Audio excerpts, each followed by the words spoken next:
Hello everybody, this is Hammer Striker here. Today I've got the Ruger Wrangler chambered in 22 LR. Please don't forget to check out our website. Go to our affiliates page. You'll find discount codes for things like Mantis Axe and Core belts. You'll find a link that you can sign up for Big Daddy Unlimited. They actually have things in stock and usually at a lower price than other places. Link to that cool little bore light that we use for lighting up the barrels. Use those links. It will often save you money, never will cost you any additional money, and helps the channel. Thank you. This particular one is the Talo edition, and Ruger does a lot of distributor exclusives. Their Talo ones tend to be pretty cool. It comes with the Birdshead grip, and it's a wood grip, and it's kind of a rounded Birdshead grip. And it comes with this DeSantis holster, which is a nice leather holster. Not that you're necessarily going to do a lot of carrying this, but if you were out at the range or you were, let's say, using it for varmint control, this holster would be a good way to go. And it's a really nice, well done holster, and it comes with it. So I'm going to set the holster aside, and we're going to focus on the gun itself. So I need to have the hammer down to do this. When I open the loading gate, I can now rotate the cylinder freely, which allows me to load it, or I can verify that it's clear, which is what I'm doing here. And one of the safety mechanisms this particular one has is when the loading gate is open, the fire control group is disabled, so that not only is the cylinder free to turn, but you couldn't pull the trigger and fire it.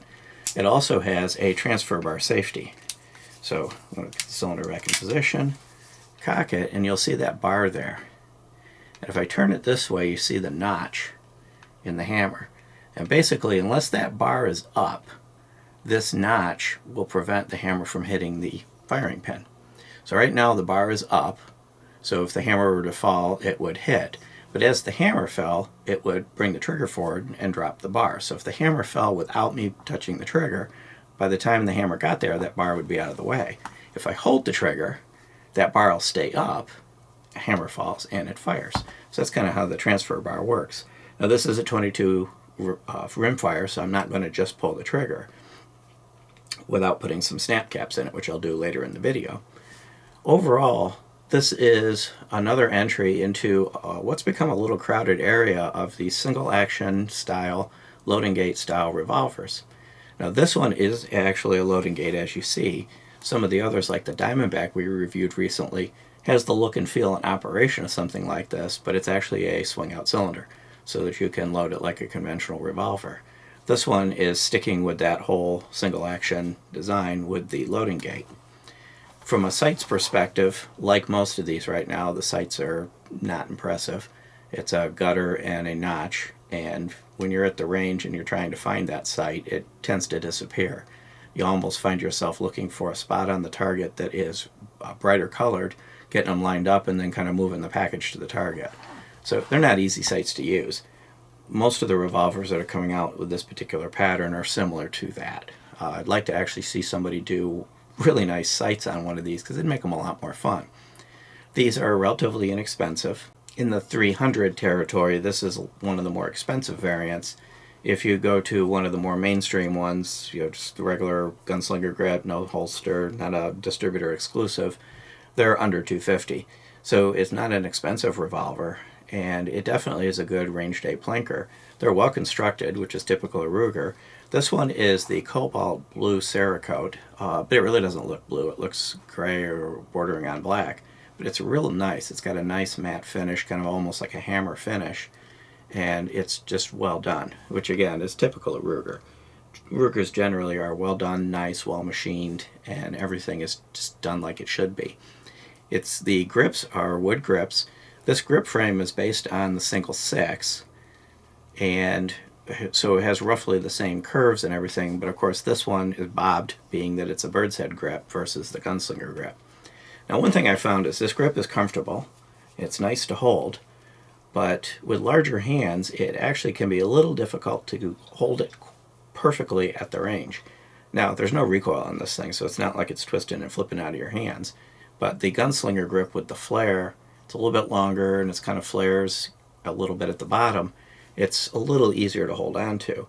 I wouldn't say this is difficult to hold on to by any stretch, but it might be better suited to somebody with smaller hands to really be able to get a good grip on it and hold it consistently.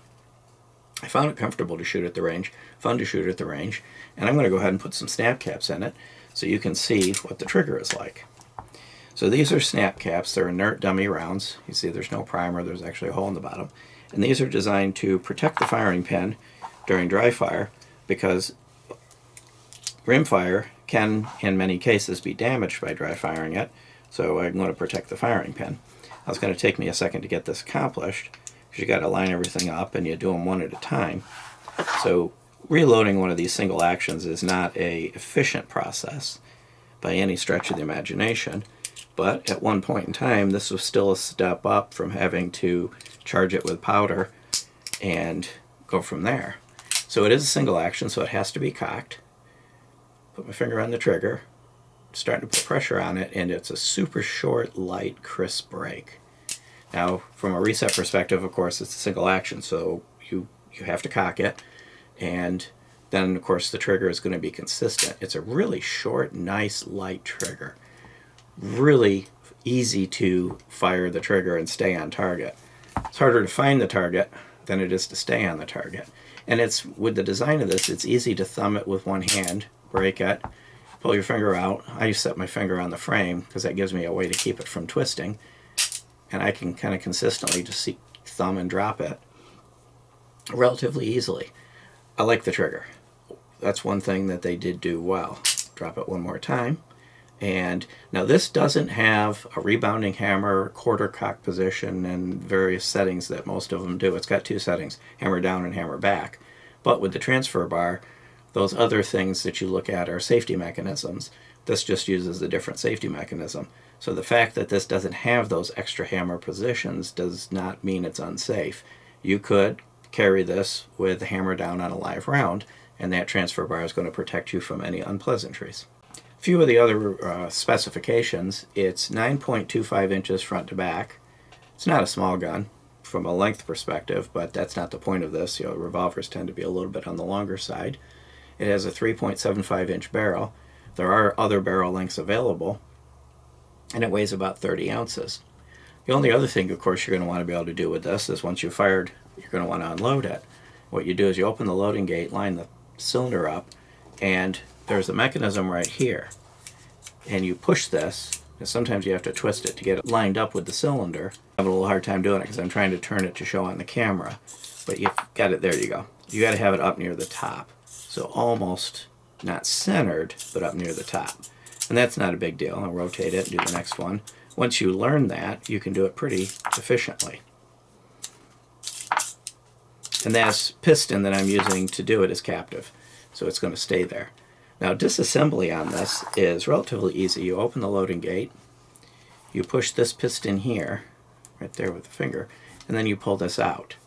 So, of course, you're going to make sure it's unloaded, and then you pull this out, and it's captive. So it goes up to the, right up until it touches. It won't actually come all the way out, and then the cylinder will come out in your hand. Now, this is not a convertible, so it's 22LR, and you just have the 22LR cylinder. Hopefully they will come out with a WMR cylinder for it. With the design of the frame, it's a well done frame, it's robust, with a cold hammer forged barrel. I don't see any reason this couldn't support 22 Magnum, but it doesn't come that way today. And I would not try to go find a cylinder and stick a cylinder in there in Magnum. My kind of rule with that is if the manufacturer doesn't offer it and provide it and support it with the frame and the barrel setup, don't do it, because there may be some safety issues. But now you've got the cylinder out, you can clean it, maintain it. It's a well done solid cylinder. And then to put it back up in, you drop it back in. Now this can be a little twitchy because you got to get it lined up just right. And once you do get it lined up just right, this piston, this rod will just drop right down in. But to do that, you kind of have to look at it. So I'm going to do that, and then I'm going to resume. Okay, so I got that done. It's kind of a three-handed operation. You got to kind of get everything just lined up right. That's not an issue with just this gun. All the single action style like this, where you use a rod, you pull out this rod to remove the cylinder, they're all like that. And then once you close the gate, you may have to turn the cylinder a little bit to get it back in time before you'll be able to pull the hammer back. So if you go to pull the hammer back and it doesn't want to go, rotate the cylinder a little bit. Once it's back in time, then it'll work normally. It's a nice gun. Ruger's done a good job with this. There's a few things the competition is doing, such as the swing out cylinders, the convertible, that's kind of putting them a step ahead of Ruger from a function and capability. You know, once you've had a swing out revolver, it's kind of hard to get used to the loading gate style because it's just a little slower. But then again, this is a 22. This is a plinking gun, a range day gun, a varmint gun. This isn't something that you're going to find yourself in a position of needing to reload it during a heated battle. That's not what this is. That's not what this is for. Beyond that, if you like our videos, please give us a thumbs up, share, subscribe. Check us out on Facebook, Patreon, Twitter, Instagram, now on Getter, pretty much everywhere. And thank you.